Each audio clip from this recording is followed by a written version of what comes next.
Welcome to our channel. Are you planning to move from Alabama to Oregon? In this video, we'll cover everything you need to know about moving from Alabama to Oregon, including costs, services, and the best way to handle your move.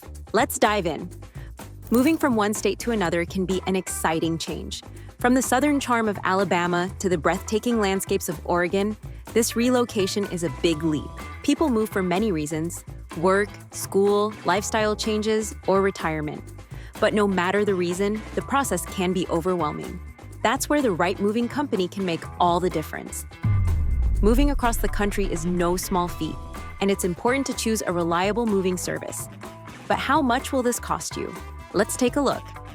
When planning your move from Alabama to Oregon, the first thing you need to consider is cost. On average, moving across the country can range from $2,540 to $5,810, depending on the size of your home and the services you need.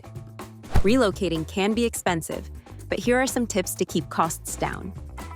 Hire an affordable moving company.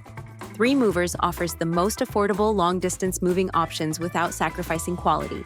Avoid impulse purchases. When settling into your new home, it's tempting to buy new furniture or appliances. Avoid buying too much to save on packing and transport costs. Donate unwanted items. Before packing, donate items you no longer use. This reduces the amount you need to move, making your move more affordable. Thank you for watching. We hope this video helped you understand the cost, process, and tips for moving from Alabama to Oregon.